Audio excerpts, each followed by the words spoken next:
इस लतेहार की पावन धरती को मैं जोहार करता हूं। साथियों, आज सबसे बड़ी समस्या, अगर कोई समस्या है तो वो हमारे जल जंगल जमीन की समस्या है। लगातार आपने देखा होगा, विभिन्न क्षेत्रों में घूमकर देखा होगा कि लगातार आदिवासियों को विस्थापन किया जा रहा है, लगातार आदिवासियों का पलायन किया जा रहा है। जिस क्षेत्र के अंदर आदिवासी रहता है वहां के खान खनिज को लूटकर कंपनियों को दिया जा रहा है। आज बड़े दुख के साथ मुझे कहना पड़ रहा है कि आप जिस धरती पर बैठे हो वो धरती भी खतरे पे है। वह धरती कोई मामूली धरती नहीं है। ये जो धरती है वो हमारी माँ है, और इस माँ को खोजने के लिए, इस माँ का बदन को छीनने के लिए बड़ी बड़ी कंपनियां आपके क्षेत्रों में लाई जा रही है, और उन कंपनियों के माध्यम से आपका काला सोना को निकालने का प्रयास किया जा रहा है। और काला सोना निकालने के बदले आपको कहा जाता है कि अगर आप काला सोना देते हो, कोयला का खनन करने के लिए जमीन देते हो, तो हम उसके बदले आपको कागज का नोट देंगे। तो आपके खनन करने के लिए तैयार हो क्या? तैयार हो क्या? नहीं। एक बात याद रखना, चाहे वो कोई भी कंपनी हो, चाहे वो किसी भी सरकार के माध्यम से आती हो, अगर वो बोले कि हम आपकी जमीन से कोयला निकालना चाहते हैं और इस कोयला के बदले आपको कागज का नोट देना चाहते हैं, तो उनको बोल देना, ना जान देंगे ना जमीन देंगे। अगर जमीन लेने है तो जिंदा गाड़ देंगे। बोलोगे कि नहीं बोलोगे? बोलोगे कि नहीं बोलोगे? बिरसा मुंडा जल जंगल जमीन माटी की लड़ाई लड़ा, किसके माध्यम से लड़ा? किसके माध्यम से लड़ा? आपका पूर्वज, आपका पुरखा जल जंगल जमीन माटी की लड़ाई लड़ा, पाढ़ा के माध्यम से लड़ा। मध्य प्रदेश के अंदर टंकिया भील जल जंगल जमीन की लड़ाई लड़ा, किसके माध्यम से लड़ा? बोलिए जी। बोलोगे नहीं तो जमीन बचेगा नहीं, बोलोगे नहीं तो जमीन बचने वाला नहीं है। हमारा पूर्वज जल जंगल जमीन माटी की लड़ाई लड़ा, किसके माध्यम से लड़ा? पाड़ा के माध्यम से लड़ा। तो आज अगर हमें जल जंगल जमीन माटी बचाना है, हमें भी गांव-गांव पहाड़ा को मजबूत करना पड़ेगा। पाड़ा के माध्यम से गांव-गांव जाकर प्रस्ताव पारित करना पड़ेगा कि फलाना फलाना कानून के तहत, फलाना फलाना स्वशासन व्यवस्था के तहत, फलाना गांव की ग्राम सभा के तहत हम ये निर्णय लेते हैं कि हम हमारी जमीन देना नहीं चाहते हैं। पर बड़े दुर्भाग्य का विषय है कि आज इस जमीन से हम आदिवासियों को बेदखल करने के लिए विभिन्न प्रकार के कानून बनाए गए, विभिन्न प्रकार के संविधान में जिक्र किए गए। वो बोलेगा कि भाई आप बिना ग्राम सभा की इजाजत के आप जमीन नहीं ले सकते हो। पर क्या आपकी ग्राम सभा को सुन रहे हैं? क्या आपके संवैधानिक अधिकार को मान रहे हैं? क्या आपके कानूनी अधिकार को समझ रहे हैं?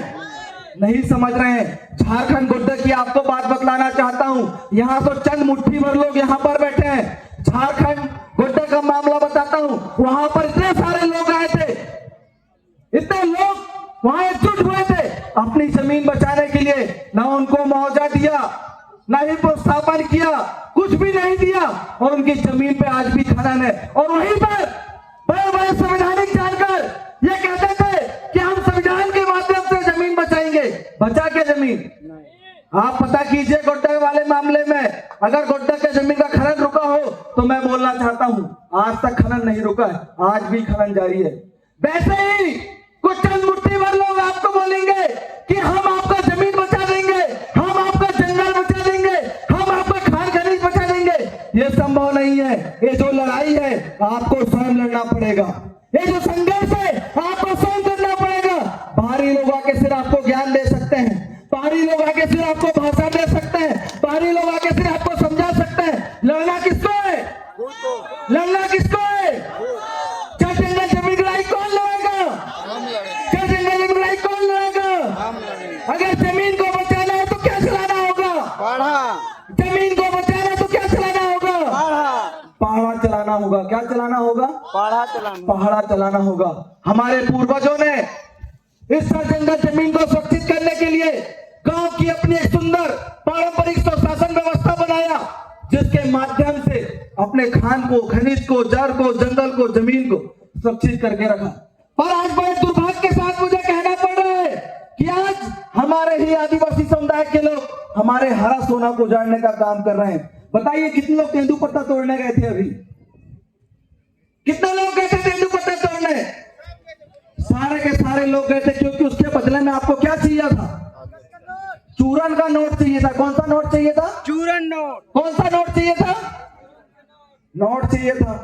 इसी तरह आपकी जमीन से आपको विस्थापन करने के लिए यही कंपनी के दलाल, यही सत्ता के दलाल आपको बोलेंगे कि आपकी जो जमीन है 1 बीघा का हम 1 करोड़ देंगे, क्या तैयार हो जाओगे? नहीं। वो बोलेंगे 2 करोड़ देंगे, क्या तैयार हो जाओगे? गर्दन कटा लेना पर जमीन, क्योंकि ये जमीन तुम्हारी जमीन नहीं है, ये जमीन हमारी माँ है और ये आसमान हमारा बाप है, और हमारे आसमान से और हमारे जमीन से कोई बेदखल करेगा हम सहन नहीं करेंगे। तो इस बात को आपको समझना पड़ेगा साथियों। एक समय की एक कहावत, एक कहानी में आपको बताना चाहता हूं। एक मेंढक होता है, मेंढक को अगर ठंडे पानी में डालो, गर्म पानी में डालो, तो मेंढक क्या करता है? छलांग लगाता है। क्या करता है? और वैसे ही अगर उस मेंढक को ठंडे पानी में डालो तो मेंढक क्या करता है? अंदर जाता है।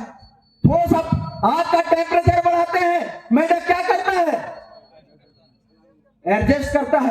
थोड़ा और आग का टेम्परेचर बढ़ाते हैं, मेंढक क्या करता है?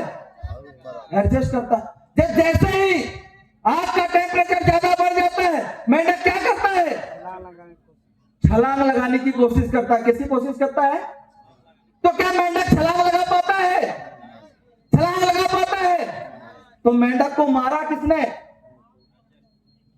मेंढक को मारा किसने? ये सोच विचार आपके अंदर पैदा करो। आज आप तय नहीं कर पा रहे हो। मैं कहानी के माध्यम से आपको एक मेंढक की कहानी बता रहा हूं। तो ये पूछ रहा हूं कि मेंढक को मारा किसने? तो कोई बोलने के लिए तैयार नहीं है क्या? बोल पा रहे हो क्या आप लोग? नहीं बोल पा रहे। यही दुर्भाग्य का विषय है। समाज के अंदर सामाजिक सोच का निर्माण ही नहीं हुआ है, तो समाज जड़ जंगल जमीन बचाएगा कैसे? मेंढक को मारा एडजस्ट करने के तरीके में। किसने मारा? जब भी हमारा जड़ जंगल जमीन लूटा, हम लोगों ने क्या किया? हमारी बहन बेटियों के साथ शोषण हुआ, हमने क्या किया? हमारे लोगों का विस्थापन हुआ, हमने क्या किया? हमारे लोगों का पलायन हुआ, हमने क्या किया? एडजस्ट किया। पर आज आपके दिमाग में डाला होगा, अपने जहन में डाला होगा कि अगर हमारे जड़ जंगल जमीन को लूटने आओगे तो क्या करोगे? क्या करोगे? हमारा पूर्वज क्या करता था? क्या करता था हमारा पूर्वज? जड़ जंगल जमीन लूटने वालों को बतला देना कि अगर हमारे जड़ जंगल जमीन से हमें विस्थापन करने आओगे तो हम क्या करेंगे? सेंद्रा करेंगे। क्या करेंगे? आप लड़ाई शांति की नहीं बची है, आप लड़ाई क्रांति की है, और क्रांति बलिदान मांगती है। तो बलिदान देने वाले युवा युवती तैयार कर लो, जमीन बच जाएगा। इन्हीं शब्दों के साथ जोहार, जय प्रकाश, जय आदिवासी। बहुत बहुत धन्यवाद।